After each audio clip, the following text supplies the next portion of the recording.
that corrupt relationship.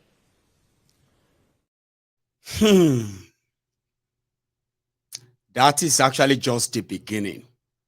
But let us point out the highlights of what that judge read out. In 6 months, when Ekweremadus was in jail in the UK and the trial was going on, his bank account received over 400,000 pounds sterling worth. I haven't converted that to Naira. Even though it's not in Nigeria, he is still being paid even when he's in jail. In 6 months, without doing anything, he made over 400,000 US dollars. The judge said they have the evidence that he has properties all over the world, with the evidence of at least 40 of them scattered all over the globe. You also heard how they tried to exploit the young man. Ladies and gentlemen, do you know how much they promised the boy to take his kidney? 2,000 pounds sterling. That's how much. The judge pointed out that they had no plan for him. There's something called aftercare in the UK. It is not just going into the hospital and getting treatment if you are not well. There's something called aftercare. Some of them are very expensive, especially if you undergo very, very dangerous surgery. Once they take the young boy's kidney, it's going to be useless. Like, it can no longer do strong things that anyone does. They picked him up. They lied. They built affidavits. They called him the cousin to their daughter. They hired somebody, interpreter, to coach the boy what to say. The boy didn't even have a clue what it meant to remove his kidney. He had no idea even what kidney is, until he sat with the doctors asking him questions, and he was like, "Oh my God, no, I'm not a cousin. No, I don't even know her. I've never met them. I am not related to them. I am just a guy who was hawking in Lagos, and I thought it's something I could do. They promised me 2,000 pounds sterling."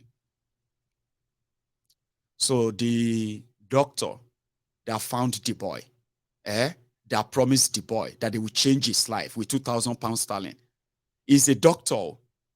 They put all of this together and he flew with them to the UK.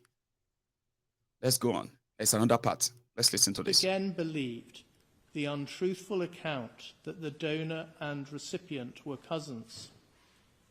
There was, however, a concern about the risk to C, given his age and his ethnicity.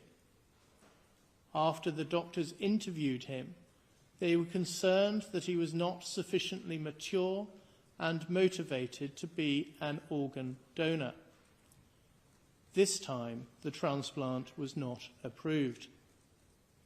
There was no report to the safeguarding team and no report to the police, despite the indicators that the donor was a victim of trafficking.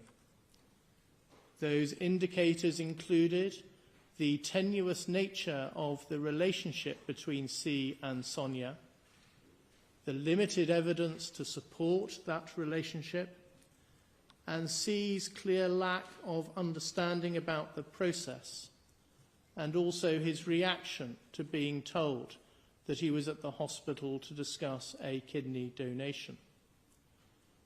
In the course of the trial, Hugh Davis KC suggested that a lesson to be learned from this case is that clinicians must be alive to the risk of trafficking and report cases like this when concerns arise. I entirely agree.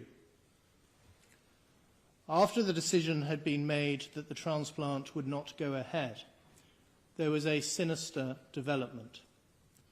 A consultant nephrologist and another man examined C at the place where he was being kept.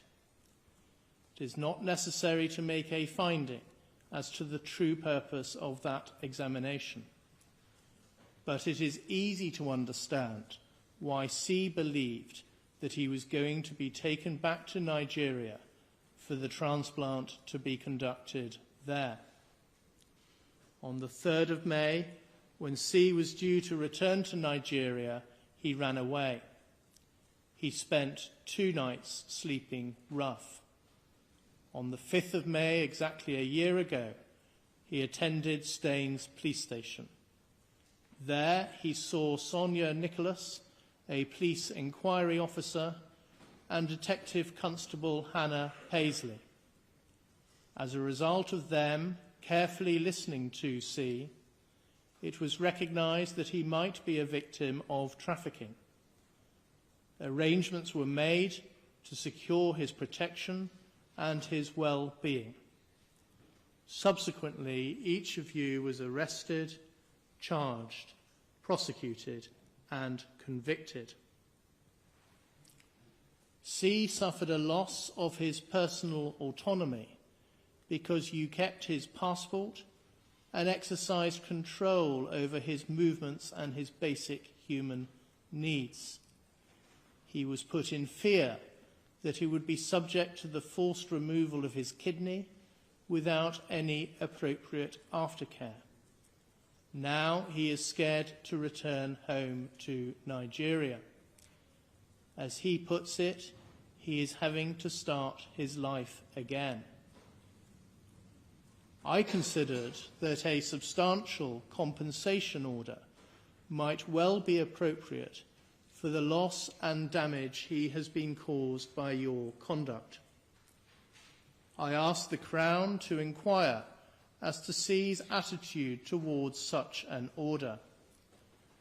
That is because, in some cases, victims of crime do not want compensation from the offender, and an award of compensation might even risk causing further distress. A police officer carefully explained the meaning, reason, and purpose of a compensation order to C. He immediately responded that he did not wish to entertain compensation. The officer says, quotes, C spoke with moral conviction. Despite understanding the material benefit receiving compensation may have for him, he adamantly said he did not need or want anything from the bad people. He no longer wants them to have any involvement with him in any capacity, irrespective of the financial benefit he stood to make. C said that he wanted to put this entire ordeal behind him and move on with his life. He believes this to be the right and fair thing to do, end quotes. 2 days later, the officer spoke to C again. He remained, quotes, resolute with his decision regarding compensation and insisted he had not and did not wish to change his mind on the subject, end quotes. Of course, I respect C's views. In the circumstances, it is not appropriate to make a compensation order. The Crown seek an order for costs under Section 18 of the Prosecution of Offences Act 1985. I adjourn that application and will make directions for its determination. In the case of each of you, I impose the statutory surcharge order in the sum of £190. In each of your cases, the offence you committed is so serious that neither a fine nor a community sentence can be justified. A life sentence is not appropriate, and I do not consider that you are dangerous so as to merit the imposition of an extended sentence. Accordingly, in each case I pass a determinate custodial sentence with the shortest term that is commensurate with the seriousness of the offence, taking account of the aggravating and mitigating features. You will each serve part of the sentence in custody before being released on licence. When you are released, you will be on licence until the end of your sentence. You must comply with the terms of the licence and commit no further offences. Otherwise, you will be liable to serve a further period in custody. The disclosure and barring service will include each of you in the lists of those who are barred from working with vulnerable adults or children. You may ask the service to be removed from the lists. The Sentencing Council has published guidelines for offences of human trafficking, contrary to Section 2 of the Modern Slavery Act 2015. You have each been convicted of conspiracy to commit that offence. The offence that you committed is closely related to the guideline offence. I reject the defence submissions that the guidelines are not apt to cover this particular form of trafficking. I have close regard to the guidelines. I turn to the question of harm. The transplant did not go ahead, but you each intended that it should go ahead, and you each intended the harm to the donor that would result, and which was eminently foreseeable. The donor would have faced invasive surgery with a small but still possible risk of death. He would have faced spending the rest of his life with only one kidney and without any funding for the required aftercare. He would have faced an increased risk of early onset raised blood pressure and of developing chronic kidney disease later in life, as well as a lifetime risk of needing dialysis himself or even a kidney transplant. He was at an increased risk because of his young age and his ethnicity. The removal of a kidney amounts to serious physical harm, which has a substantial and long-term effect. Even You've heard that of Ikechukwu Ekweremadus, the multi-billionaire Nigerian politician that was trying to forcefully harvest the organ, the kidney of a poor boy in Nigeria that they promised to take care of, will give him money. I hope you heard the part where they said the Nigerian law against human trafficking.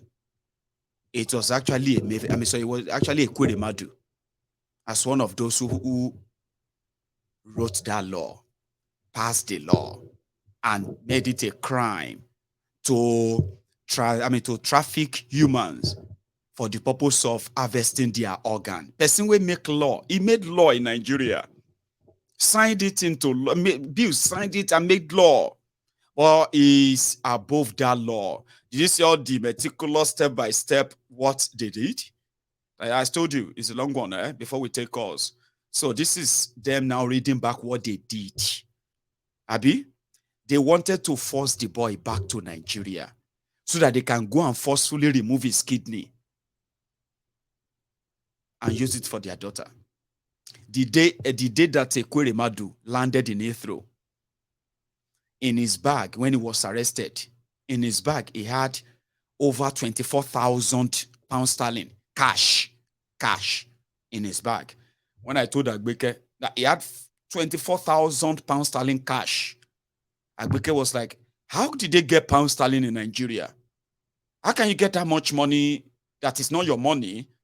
You are not spending pounds sterling, you are not spending dollars. How did he get such money? Thousands like that, sir.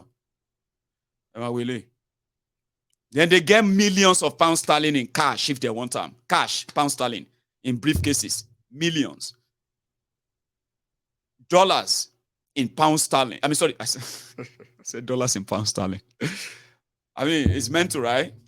Dollars in millions. So if you are not living in Nigeria and you think, that poor poor Africa, where did they get that money? No, we're not supposed to be poor. But unfortunately, the people are. And that is why. Because this money ended up in the West, where they buy properties, where they buy stock, where they buy or invest or buy, businesses just to launder the money. And the government all over the world knows that. Sure you get. The day Ekweremadus landed in Heathrow and he was arrested, 24,000 pounds sterling cash was found in his bag. And the effort was to grab the boy because they have already seized his passport. Grab the boy and hop him on another private jet. So the impression was that they were taking the boy back to Nigeria. No, they were taking him to Turkey. Yeah, they were taking him to Turkey to forcefully remove his organ. Remember when I said that they were not compatible? No, they were actually compatible. More information that we now have shows that they have blood. They have the same blood type, Sha. And that's all that matters. Anybody can donate kidney. I can give you my kidney if we have the same blood type. That's the compatibility they are talking about, blood type. So the doctor that processed that was supposed to be saving lives. It probably knows that anybody that donates their own kidney to any member or anybody, if you donate your kidney, you're going to need dialysis for the rest of your life. So once in a while, they're going to bring you into the hospital. They're going to pump your blood, clean your kidney, clean everything, try to give you some dialysis that keeps you a little bit better. So you're going to need all of that for the rest of your life. In fact, if your kidney should have any kind of infection, it may destroy that your single kidney, that you yourself may need kidney transplant to stay alive. Maybe you just give somebody your kidney, Abby. So 20 years, 30 years down the line, because you are still young, you are not old. It's not that, okay, you are in your 50s and you donate your kidney. Then you can probably just live for another 20 years or 30 years. So you will live to that old age. But if you are so young, you still have so much ahead of you.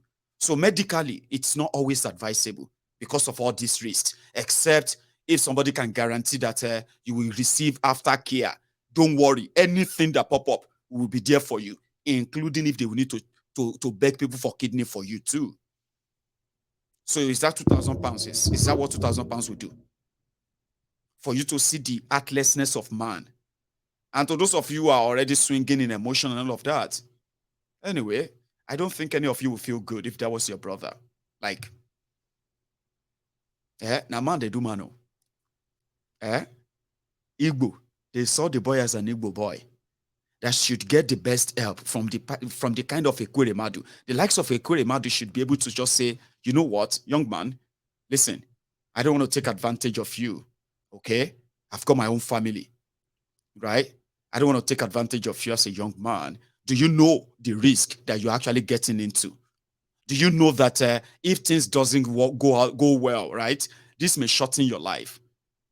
Well, here is what if you don't understand it, right, this is what I'm going to have for you. I'm going to put so amount of money in trust for you in your name and everything. This money, right, will take care of your dialysis and all of that. See somebody with DJ where they make over 372 million naira. He didn't do anything, he didn't work, but he made such money. So if he loved his daughter and he loved his family so much, none of this could give those organ, right? A poor boy, somebody like Ekweremadus, right? That you think, is the love of father for son. You need to love you. I mean, what do you want him to do? He's trying to save his daughter by killing another person's son without even letting him know anything. Taking advantage of his poverty just because they wanted to exploit him. If they succeeded, and you didn't hear that story, that young man would die in pain, unknown, and nobody. Meanwhile, Ekweremadus like this, will be celebrating his children who actually never schooled in Nigeria. So no matter what emotion you have for them, now you don't understand. Now I just thought you should know that if the role is reversed, can any member of Ekweremadus family donate their own organ to poor people just to show how much they love the poor? Can they? The young man heard about money, but the man that knows what he is actually going to take from him, but he saw him as a piece of what? As a piece of rag. He didn't consider that this is a young man from Igbo land that should be helped if he is ready to take this huge risk for my family. So when the doctors in the UK couldn't do it, Ekweremadus flew to the UK to come and grab the boy and take him to Turkey so they can forcefully remove that organ, still without any aftercare arrangement for him. Tell me what is more heartless when they say man, now man they do man. Maybe so. Let's continue with the hearing. You need to hear this to the end. Let's continue. To donating a kidney. I reject the defence assertions that he consented in any meaningful sense. I am sure that he did not. There has been a substantial and long-term adverse impact on his daily life. He is scared to return to Nigeria because of the risk of retribution from those that are sympathetic to you. He lives a solitary existence and is separated from his life, his friends and his family as a direct result of this offence. This all amounts to Category 2 harm within the meaning of the Sentencing Council's guidelines. I do not accept the Crown's submission that the nature and extent of the harm justifies a movement to Category 1. But it does warrant an upwards adjustment within the category range. The fact that the transplant was not carried out merits a downwards adjustment, but the level of that adjustment is limited because, firstly, the gravamen of the offence is the agreement that you reached to exploit the donor. The offence was complete at that point.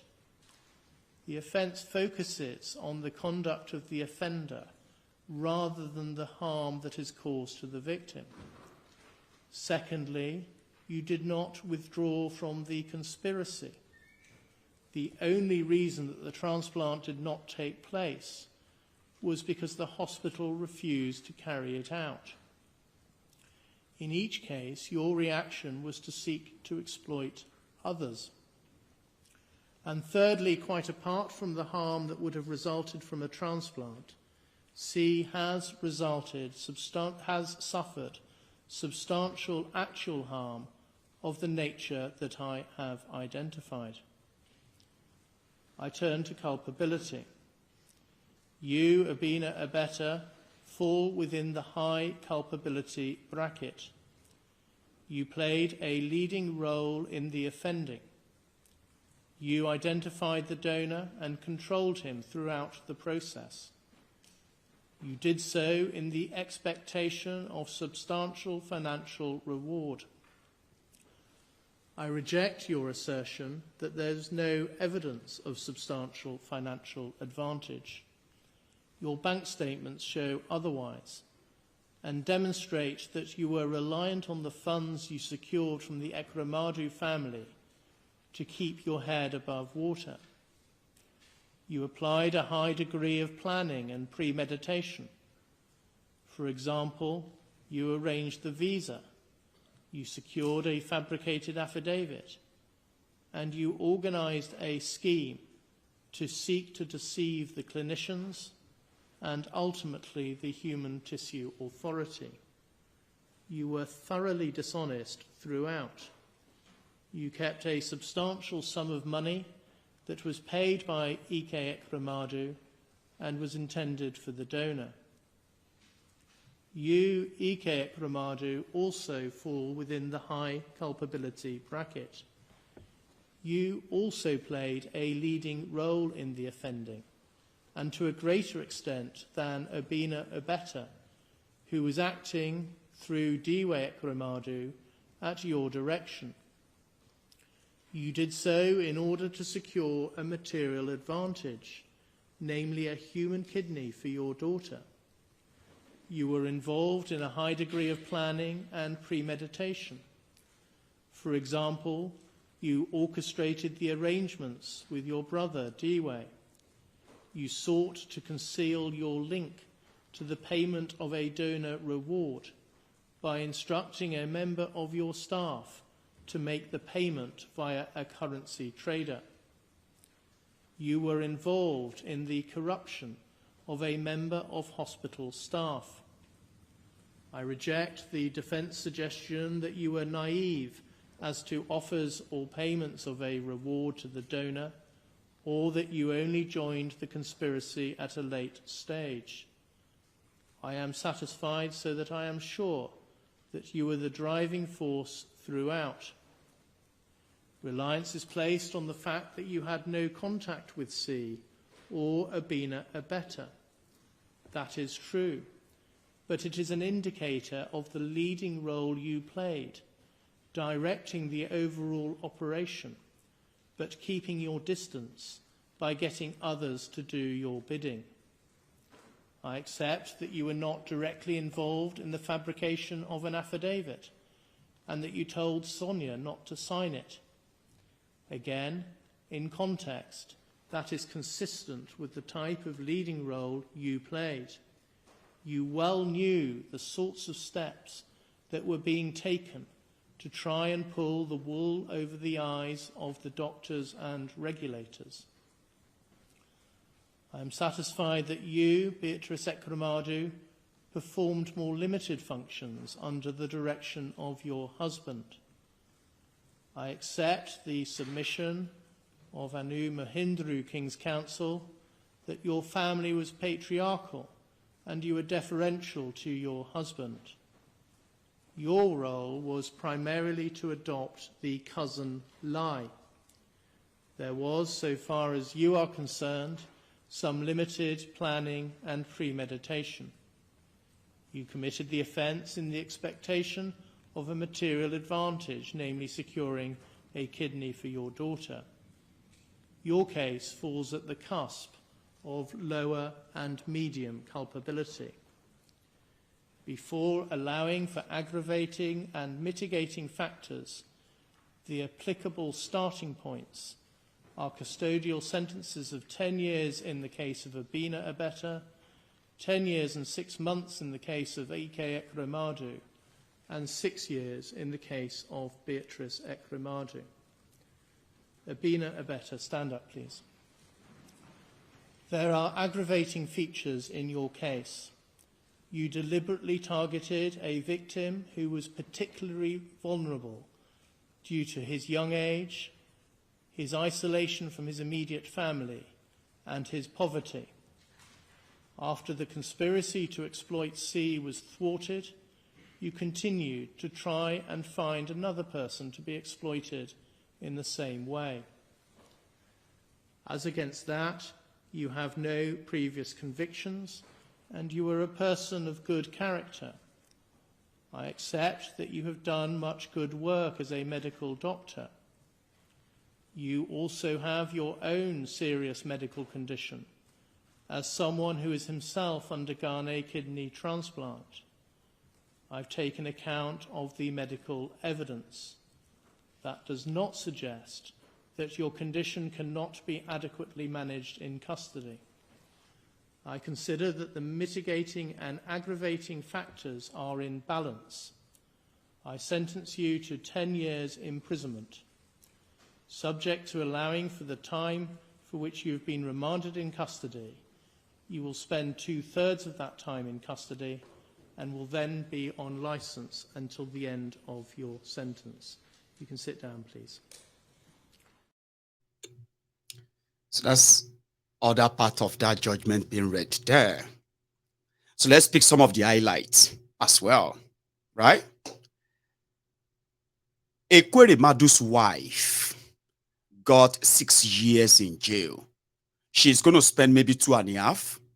And if you add that to what she has already spent, yeah, she's going to spend maybe about 3.5 years in all. So she's going to be out by 2025. She will be released. Ekweremadus got 10 years. However, is expected to spend 5. Out of that 5 years, since they have been in custody during this trial for 1 year, so Ekweremadus is going to be expected to be out in 4 years' time. Now, the wife was playing the card of that young man and her daughter. They were cousins. She knew the danger that the young man was going to be in. As a mother, she didn't care. She played along. Even when the doctors showed that they were not going to use the young man's kidney, she kept pressuring that they should look for another one for them, ASAP. And guess who they were talking to? Their doctor. See, their doctor self know well. He has his own medical condition too. He's had a transplant before. But now the doctor called, they said, even when the hospital said they won't do it, the same doctor started looking for other possible victims. But this time around, they were going to avoid the United Kingdom entirely before the Okasala burst. So they told the doctor, we know say yourself no well, we know you are not okay medically. But don't worry, we can take care of your health problem in prison. So they sentenced him to 10 years. He's expected to spend 2/3. Hang on, 2/3 means 1, 2, 3, 6. So he's expected to spend about 6 years. Sorry, Ekweremadus is expected to spend about 6 years too, 2/3 of his own term. So 6 years or 6.5 years, minus 1 year. Sorry, minus 1 year simply mean Ekweremadus will be out by 2028. So a doctor, that sworn that Hippocratic oath. I'll be waiting you, doctor, they call that thing where you they swear to that you will save life, you will do this, you will do that, and all that. What do you call it? Hippocratic, I'll be waiting, I don't know. You shall know what I'm saying. A doctor that is meant to be saving lives turn to somebody that is working to get the organs of poor people. Now, the question is, if Nigeria was a place, there should be another investigation ongoing against the doctor and his practice too. How many poor Nigerians have passed through his hands and he's been paid handsomely by Nigerian politicians to provide them organs of people? He's a doctor anyway. He could talk people into accepting poor people, offer them money. Sure, say if Nigeria was a real country, it won't be out of place to start investigating that man's self in Nigeria and everybody that has passed through him. Because that won't be his first time. I can bet it. This one is not his first time. So how many? I mean, in Nigeria, poor people are just like nothing. They are just statistics. Sure, you get. They are just statistics. It's like anything that happens to them, it's not really a big deal. There are too many anyway, so let them die. So the crime of human trafficking, organ trafficking in Nigeria is as new as any news it's as old as any old news you know about Nigeria. But the people behind it are those who are supposed to provide safety for those who are the victims. So if the people who are supposed to keep you safe are the ones who are actually hunting you, selling your parts off, who do you run to? Somebody said God. Okay, that's fair. Because you should have to run to somewhere for refuge. Some say pray. Now that's why we say everybody should pray. Everybody should pray because this whole thing we don't even know who to run to. I agree. At least that's the situation.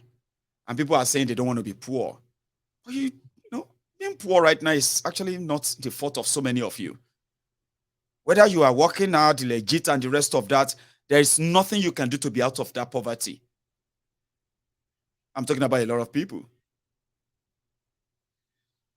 And it's time for you to know that money is not actually the only thing you need to be out of poverty.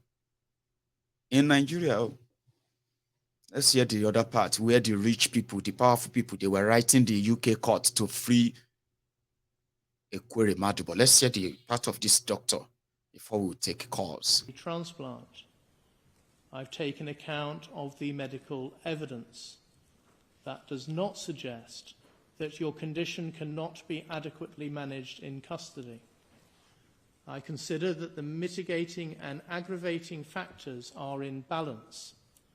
I sentence you to 10 years imprisonment, subject to allowing for the time for which you have been remanded in custody.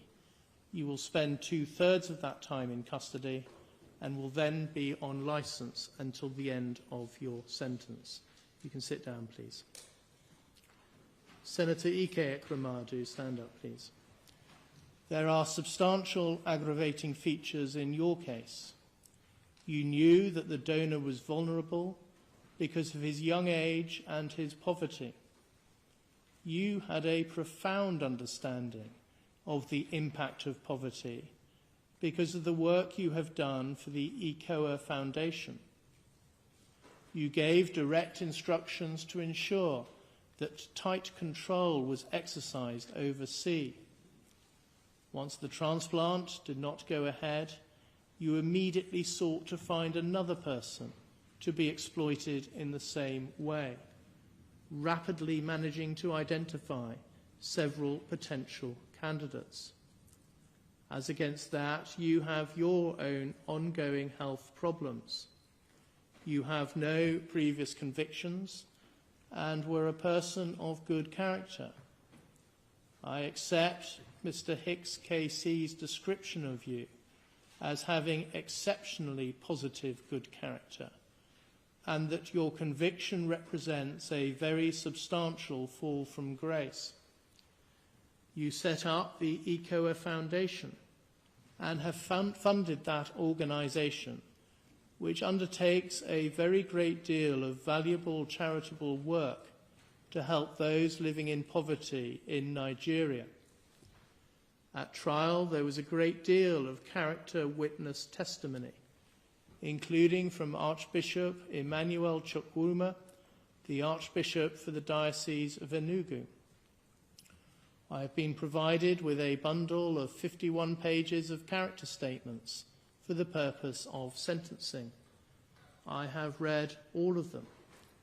They include statements from a former president of Nigeria, the current president of the Senate, the Bishop of Enugu, the Attorney General and the Chief Law Officer of Nigeria, and the Speaker of the House of Representatives. That evidence speaks to your role in helping to establish and maintain democracy in Nigeria, and also as an international peacemaker. The evidence also includes moving pleas advanced by some of those who have benefited from your generosity and good works, and also a moving statement from your daughter, Sonia. I take all of that into account. It amounts to substantial mitigation. You were motivated by the despair of your daughter's very serious illness. The weight to be attached to that factor is limited by reason of the fact that, as you recognised in your evidence, you could have sought a genuinely altruistic donation, including from a family member, albeit not Sonia's immediate siblings. After taking account of the aggravating and mitigating factors in your case, I impose a sentence of 9 years and 8 months imprisonment, subject to allowing for the time which you have spent remanded in custody. You will serve 2/3 of the sentence in custody and will be on licence thereafter for the rest of the sentence. You can sit down. Dr. Beatrice Ekweremadus, would you stand up, please? In your case, I adopt a starting point of 6 years custody. I do not consider that the aggravating factors that are present in the case of your co-defendants apply to you. You were not directly involved in the identification of the donor, and the evidence does not show that you were directly involved in the attempts to identify a further donor after the transplant did not go ahead. I take account of all the mitigating features that Mr. Mahindra KC has identified, and the content of the thorough and helpful pre-sentence report prepared by Jessica Stephen of the Probation Service. You are a person of good character. You helped set up the ECOA Foundation with your husband, and you have been closely involved with its important charitable work. Much of the character evidence I have read applies also to you. You were also motivated by the desperate plight of your daughter and by maternal love. Further, in your case, I accept that although Sonia is an adult, you have substantial caring responsibilities towards her. Your incarceration will have a significant impact on her, in that she will no longer be able to rely on your presence as a source of care and support. Having regard to those factors, I impose a sentence of 4 years and 6 months imprisonment. You have spent 234 days on an electronically monitored curfew between 9 p.m. and 7 a.m. I specify that the credit period for the purposes of Section 240A of the Criminal Justice Act 2003 is 117 days. So that period shall count towards your sentence. Subject to that, and subject to allowing for the time you have spent remanded in custody, you will serve 1/2 of your sentence in custody. You will then be on licence thereafter for the rest of the sentence. You can now... And there will be ex-convicts in the UK. I saw somebody saying other people have done worse things that they got away with. Another one was saying, but the Northerners are the ones who are harvesting organ. Why is the UK not arresting them? See, sometimes some of you should get out of it and realize that you are no longer 5 years or 5 years old anymore. Throwing those stupid tantrum, especially on social media, actually ridicules you. Sure you get. If you have any organ trafficker who brought somebody to the UK that you know of from northern Nigeria to harvest their organ, that they actually did it in the UK and they escaped it, the right thing for you is to blow it open. Okay? You don't need to manufacture nonsense just to satisfy your what do you call it, your curious stupidity, because it's kind of annoying sometimes.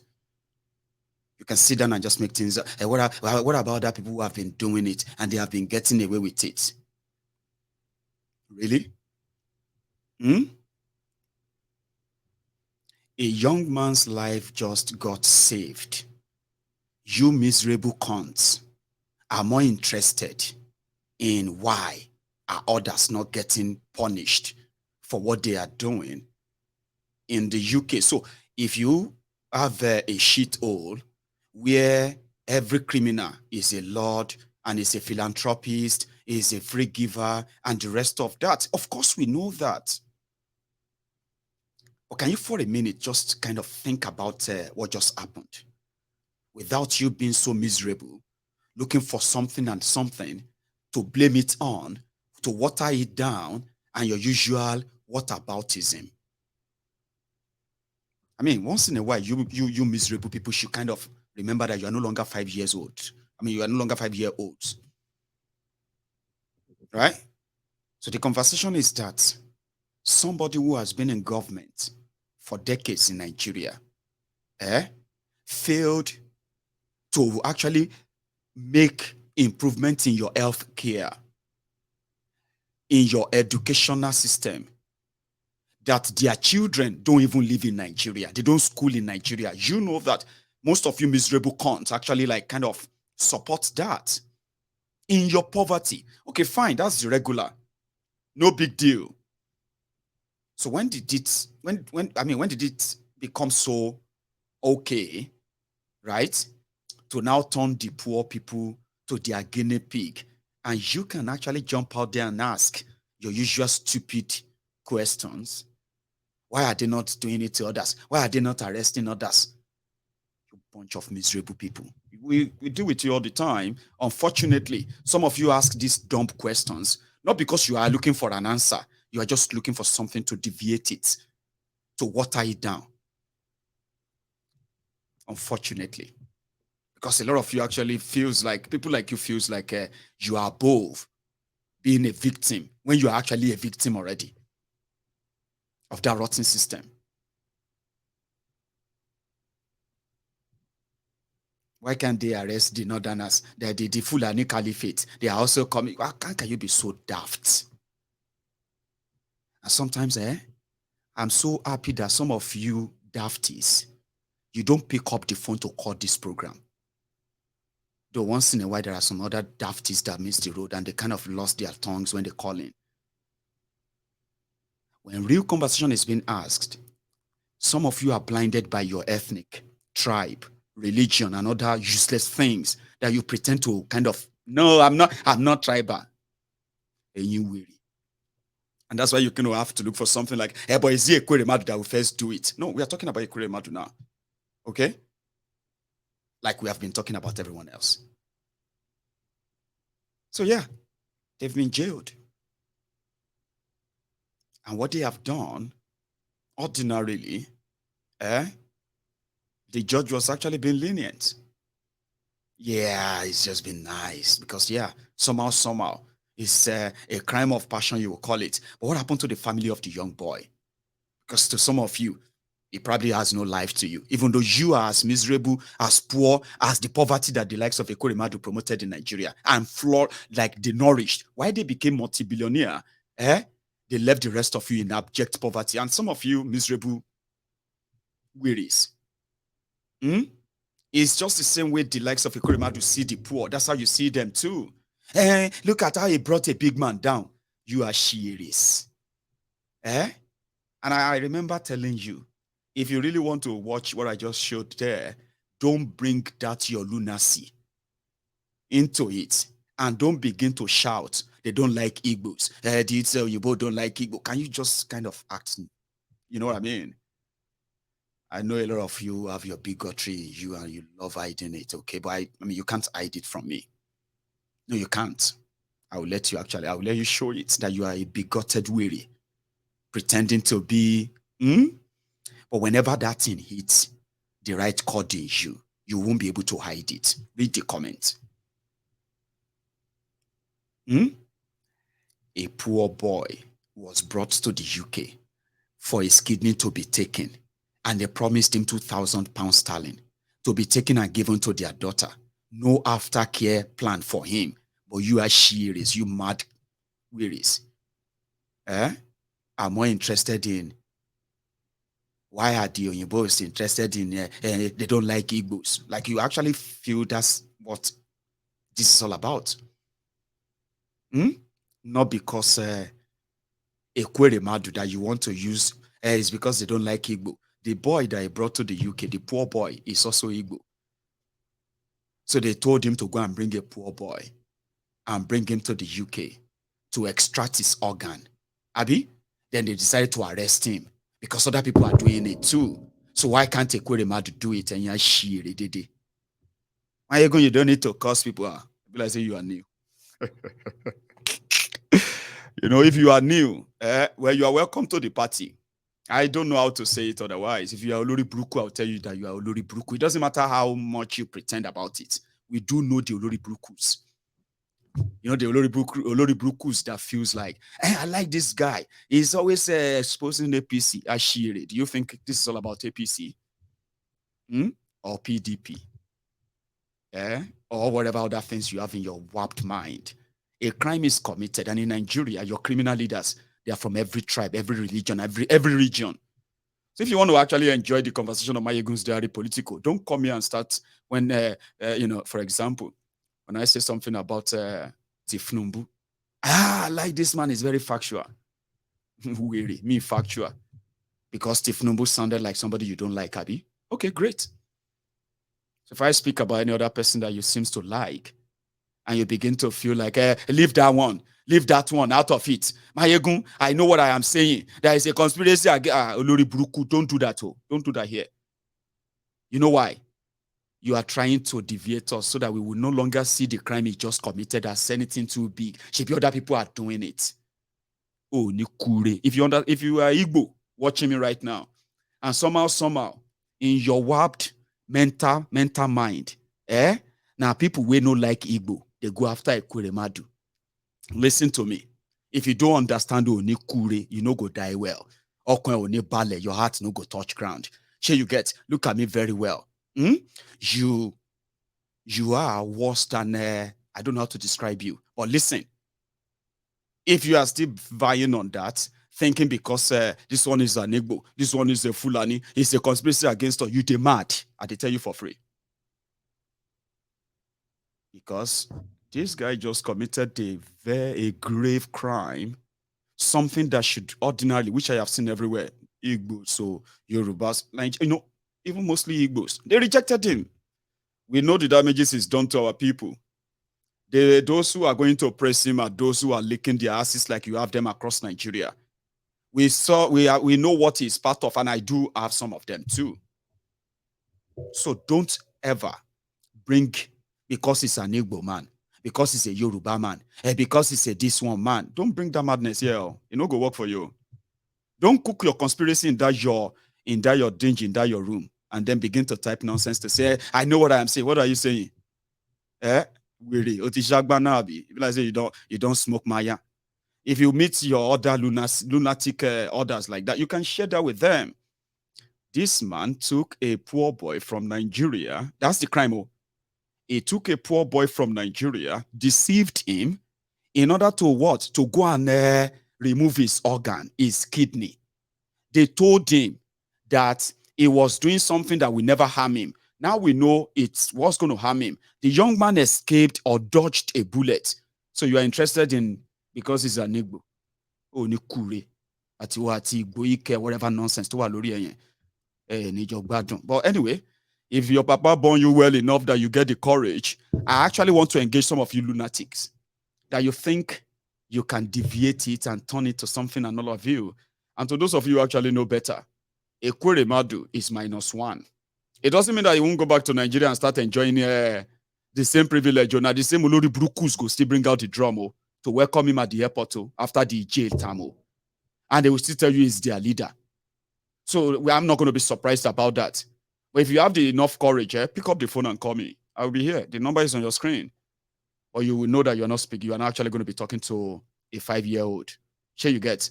You can pick up the phone and bring up your conspiracy. It's because they don't like him and the rest. It doesn't really matter. You go meet me for here. I get your size here. Just make sure, see, when you want to call, your voice no go they cut. Your voice no go they shake. Because when you bring down that your conspiracy to defend the Ekweremadus, okay, we can actually have it live. But before then, I go make some extra tea. And then when I come back, I will take calls. And you have your chance too. And until then, please, you can still like this broadcast if you haven't. When I get back, I'll start taking calls. I have a few people already on the line, but I am going to have to start taking them when I get back. Don't go anywhere.